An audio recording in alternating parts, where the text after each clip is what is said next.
Hello and welcome you all to let's crack it with Abhishek Gupta.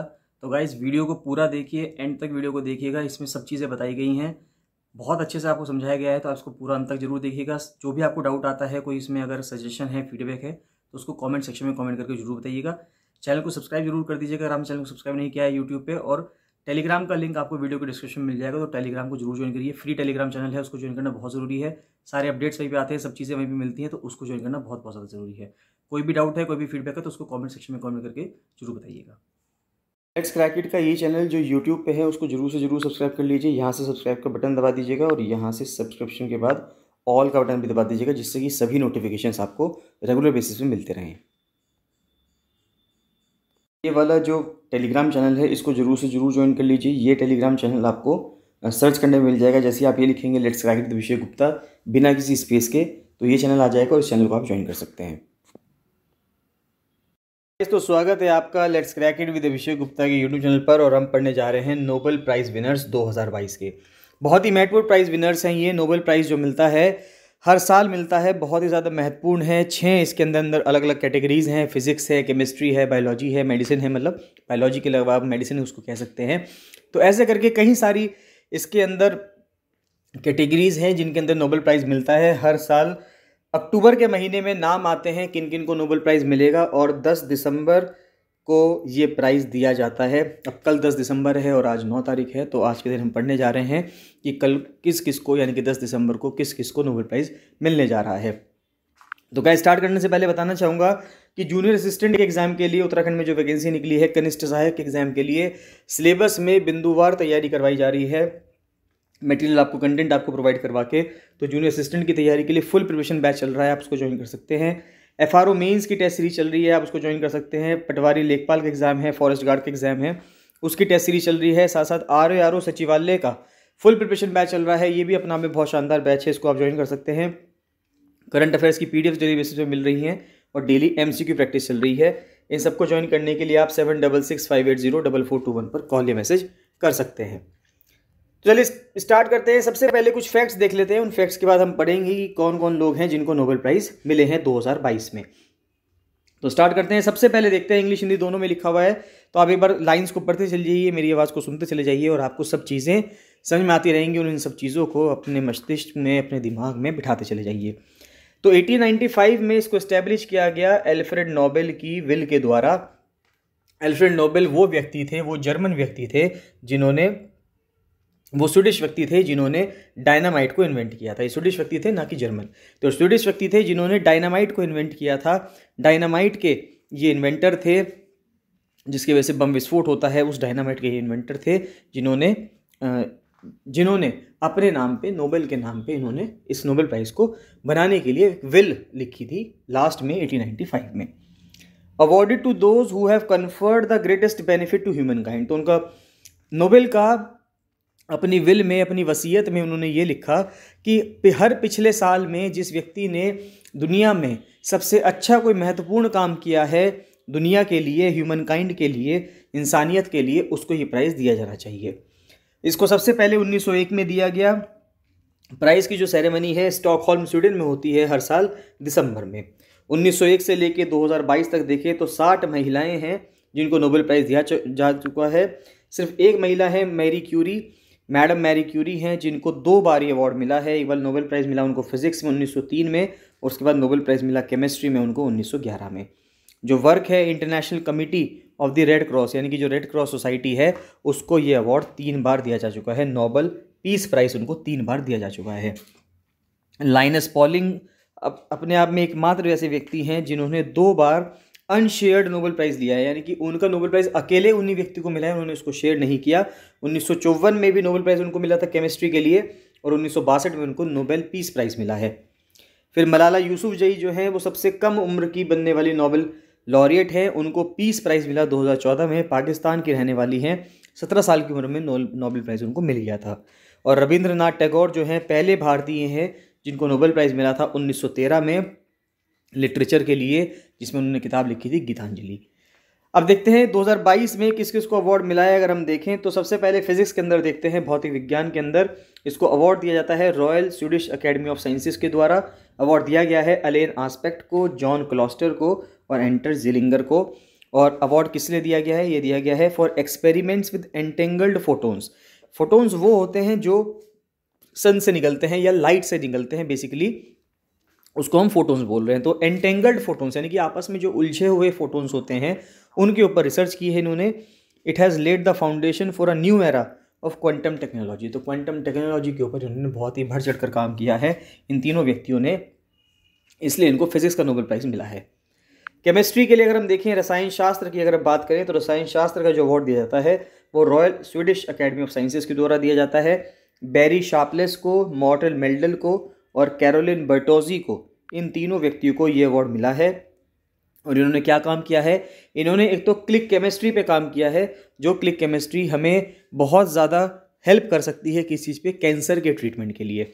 And bio orthogonal reactions पे, तो bio orthogonal reactions contribute करती हैं किस चीज़ के लिए? कि हम टारगेटेड कैंसर ट्रीटमेंट कर सकें, यानी कि कैंसर का ट्रीटमेंट कुछ इस प्रकार से करें कि बिल्कुल टारगेट वे में करें, जिससे कि सिर्फ उसी ऑर्गन पे इफेक्ट हो जिस ऑर्गन पे कैंसरस सेल्स हैं, और उन कैंसर वाले सेल्स को हम वहाँ से हटा पाएँ।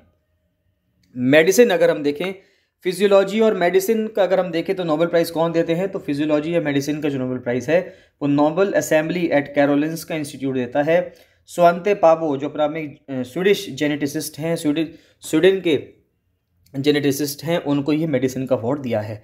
इनको किस लिए मिला है? For the discoveries concerning the genomes of extinct hominins. तो यानी कि जो होमिनिन्स या इंसानों के पूर्वज, अगर हम बात करें नींडरथल्स जिसको कहा जाता था, तो इंसानों का एक तो इवोल्यूशन कैसे हुआ है उस पर इन्होंने रिसर्च करी है, और जो एक्सटिंक्ट होमिनिन्स हो चुके हैं उनके जीनोम के इन्होंने सीक्वेंस किया है। इन्होंने किसका जीनोम सीक्वेंस कर दिया? नींडरथल्स का जीनोम सीक्वेंस कर दिया, जो अपना में बहुत बड़ी बात थी।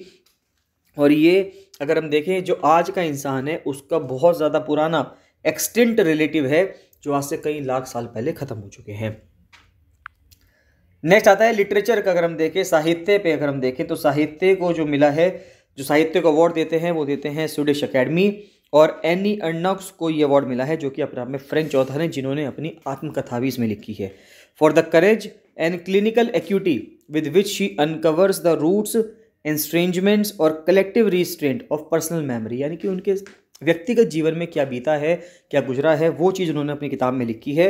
उन्होंने अपनी किताब में लिखा है कि Ernaux consistently and from different angles examine a life marked by strong disparity regarding gender, language, class. तो उन्होंने अपनी किताब में बताया है कि एक जेंडर, अगर दूसरा जेंडर हो यानी कि मेल है, तो मेल फीमेल के साथ किस तरह से डिस्पैरिटी कर रहा है। हम यहाँ पे जो एंडी एर्नॉक्स हैं ये फीमेल थी, तो इनके साथ किस प्रकार से भेदभाव हुआ, चाहे इनकी जेंडर को लेके हो, चाहे इनकी भाषा को लेके हो, चाहे इनकी क्लास को लेके हो, यानी कि ये रिच क्लास से बिलोंग करती हैं, मध्यम परिवार से बिलोंग करती हैं, गरीब परिवार से बिलोंग करती हैं। इस प्रकार से इनके साथ किस तरह से भेदभाव हुआ, उन सब चीज़ों के ऊपर इन्होंने किताब लिखी है, तो उसको इनको नोबेल प्राइज़ मिला है। नेक्स्ट आता है पीस स्केल। अगर हम देखें, जिस प्रकार से सारे अवार्ड स्वीडन देता है, मात्र पीस का अवार्ड ऐसा है जो नॉर्वे देता है। अब ये चीज़ अगर हम कहें तो ये चीज़ कोई ऐसा नहीं है कि नॉर्वे ही सिर्फ वो क्यों दे रहा है, वो आप इस तरह से समझिए, जिस टाइम पे ये अवार्ड देना शुरू हुआ उस टाइम पे स्वीडन और नॉर्वे एक ही देश हुआ करते थे, अलग अलग दो देश नहीं बने थे। तो उस टाइम पे ऐसा हुआ कि पीस प्राइज़ नॉर्वे वालों ने चाहा कि नॉर्वे का जो रीजन था उसने चाहा, ओस्लो ने चाहा कि वो देंगे, और बाकी अवार्ड्स स्टॉकहोल्म देगा। और बाद में जब इन दोनों देशों में विभाजन हुआ, दो देश अलग अलग बन गए, तब भी ऐसे ही रहा कि पीस प्राइज़ नॉर्वे के पास रहा, बाकी सभी प्राइज़ स्वीडन के पास रहे। सभी प्राइजेस जो दिए जाएंगे वो 10 दिसंबर को ही दिए जाएंगे। नॉर्वे में भी दिया जाएगा 10 दिसंबर को, और स्वीडन में भी दिया जाएगा 10 दिसंबर को पैरेलली। सारे जो लॉरिएट्स हैं पीस वाले को छोड़ के बाकी सब स्वीडन पहुंचेंगे, और जो पीस वाला होगा लॉरिएट, नोबेल लॉरिएट, वो कहाँ पहुंचेंगे? वो नॉर्वे पहुंचेंगे। तो अब ये जो पीस प्राइज़ है इस बार सिंपल सी बात है, बहुत इंपॉर्टेंट था कि यूक्रेन में, रशिया में जो चली रहा था, तो वहाँ पे जो लोग काम कर रहे थे उनको नोबेल प्राइज़ मिला है। एलेस बेलियात्स्की ये ह्यूमन राइट्स एडवोकेट हैं, इनको मिला है। फिर एक मेमोरियल है रशियन ह्यूमन राइट्स ऑर्गेनाइजेशन है, और एक सेंटर फॉर सिविल लिबर्टीज़ है जो कि यूक्रेनियन ह्यूमन राइट्स ऑर्गेनाइजेशन है। तो यानी कि रशिया की ऑर्गेनाइजेशन और एक यूक्रेन की ऑर्गेनाइजेशन है और एक व्यक्ति हैं, इनको तीनों को मिला के ये नोबेल प्राइज़ मिला है। तो इसमें इन्होंने क्या काम किया है? डॉक्यूमेंट किया है कि युद्ध के समय पे क्या क्राइम हो रहे हैं, ह्यूमन राइट्स अब्यूज़ क्या हो रही है, यानी कि इंसानों के मानवाधिकारों का हनन किस तरह से किया जा रहा है, एब्यूज़ ऑफ पावर यानी कि जो ताकत है उसका दुष्प्रयोग कैसे किया जा रहा है, इन सब चीज़ों के ऊपर इन्होंने इस चीज़ में बताया है। इस चीज़ की वजह से इन चीज़ों को उन्होंने कवर किया है अपनी रिपोर्टिंग्स में, और इनके ऊपर ही इनको नोबेल प्राइज़ मिला है। तो together they demonstrate the significance of civil society for peace and democracy. तो टुगेदर उन्होंने किस चीज़ को डेमॉन्स्ट्रेट किया है? सिविल सोसाइटी को, शांति बहाली के लिए और लोकतंत्र के लिए। नेक्स्ट आता है इकोनॉमिक साइंसेज की। अगर हम बात करें तो इकोनॉमिक साइंसेज में एल्फ्रेड नोबेल ने अपनी विल में मेंशन नहीं किया था। वो इसलिए नहीं किया था क्योंकि 1890s में जिस टाइम पे नोबेल थे, एल्फ्रेड नोबेल उस टाइम पे जिंदा थे, उस टाइम पे economics as a subject, economics as a discipline discover ही नहीं हुआ था, डेवलप ही नहीं हुआ था। इकोनॉमिक्स सब्जेक्ट जो है 1910-1920 के बाद बहुत बाद में आके डेवलप होना शुरू हुआ। उस टाइम पे इकोनॉमिक्स एज अ सब्जेक्ट नहीं हुआ करता था। इसी वजह से 1968 में स्वीडन का जो सेंट्रल बैंक था उसने बाद में आकर इकोनॉमिक साइंसेज में भी एल्फ्रेड नोबेल की विल में इसको ऐड कर दिया गया, और एल्फ्रेड नोबेल के नाम के तहत Nobel prize in economic sciences भी दिया जाने लगा। तो इसको royal Swedish academy of sciences देती हैं। बर्न बनानके, डगलस डायमंड और फिलिप डाइविक को ये जो अवार्ड है इस साल का दिया गया है। बहुत ही शानदार इन्होंने काम किया। इन्होंने कहा कि बैंक का क्या रोल है जब किसी जगह पर फाइनेंशियल क्राइसिस होता है। जैसे आप समझिए पूरी दुनिया में फाइनेंशियल क्राइसिस इस टाइम चल रहा है, और कोरोना के टाइम पे भी चल रहा था। तो बैंकों का क्या रोल है वो उन्होंने बताया। एक इम्पॉर्टेंट फाइंडिंग थी इनकी रिसर्च की कि बैंक कोलैप्स को रोकना क्यों ज़रूरी है। इस चीज़ के उन्होंने ऊपर पूरी गहन रिसर्च करी और बताया, इसलिए इनको नोबेल प्राइज़ मिलना बहुत ज़्यादा स्वाभाविक सी बात थी। अब देख लेते हैं कि भारत के नोबेल प्राइज़ विनर्स कौन कौन से हैं, भारत के हैं या भारतीय मूल के व्यक्ति थे जिनको हम देख सकते हैं कि नोबेल प्राइज़ मिला है, किस किस साल में मिला है, किस किस फील्ड में मिला है, ये जानना बहुत ज़रूरी है। तो सबसे पहले स्टार्ट करते हैं रविंद्रनाथ टैगोर जी को। हमारे यहाँ सबसे पहले गुरुदेव को नोबेल प्राइज़ मिला 1913 में लिटरेचर साहित्य में।